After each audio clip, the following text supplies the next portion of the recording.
આપ જોઈ રહ્યા છો સ્પાર્ક ટુડે ન્યૂઝ। ભગવાન જગન્નાથની 148મી રથયાત્રા નીકળવાની છે। આજરોજ અમદાવાદમાં વાજતે ગાજતે ઢોલ નગારા સાથે ભગવાન જગન્નાથજીના વરઘોડો કાઢવામાં આવ્યો, જેમાં વરઘોડામાં ભગવાન જગન્નાથજીનો રથની સાથે નીકળનારી રથયાત્રાની જેમ જ આ વરઘોડો કાઢવામાં આવ્યો છે। આસપાસની તમામ સોસાયટીના રહીશોનો સાથ અને સહકાર તેમજ મહત્વનો ફાળો રહ્યો છે। मनीष भाई त्रिवेदी, अरियन सोसायटी वासणा में अमे रहीए छीए। मनीष भाई, आज एक भगवान जगन्नाथ मंदिर मामेरा माटेनो एक वरघोड़ो निकळवामां आव्यो तो કેટલા વિસ્તારમાં કાઢવામાં આવ્યો તો પબ્લિકનો માહોલ કેવો હતો? વાસણાની 131 સોસાયટી આવરી લેવાઈ હતી અને 131 સોસાયટી ભગવાનનું પહેલીવાર વાસણા વિસ્તારમાં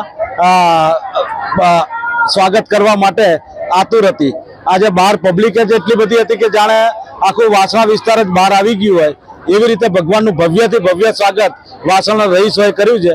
તે બદલ હું એમનો ખૂબ ખૂબ આભાર માનું છું। પરિવાર સાથે ઉપસ્થિત છો, કેવો માહોલ છે ને કેવી ખુશી છે?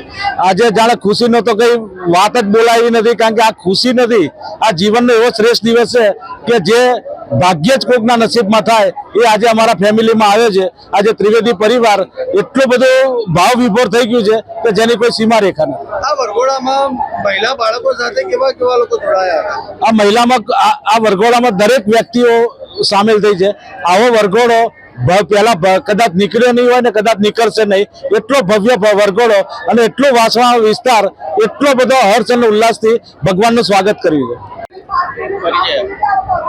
જાગૃતિબેન મનીષભાઈ ત્રિવેદી નામ છે મારું। વાસણા વિસ્તારમાં અમે રહીએ બેન, ભવ્ય શોભાયાત્રાનું આયોજન, કેવી ખુશી? બહુ જ ખુશી। ભગવાનનું મામેરું કરવાનો જ્યારે અમને મોકો મળ્યો છે ત્યારે અમને અમારું જીવન ધન્ય બની ગયું હોય એવું અમે અમારી જાતને ખૂબ ભાગ્યશાળી માનીએ છીએ કે અમને આજે આ મોકો મળ્યો છે। અમને તો મોકો મળ્યો છે પણ અમારી સાથે અમારી સોસાયટી અને પૂરો વાસણા વિસ્તાર અમારી સાથે જોડાયો છે।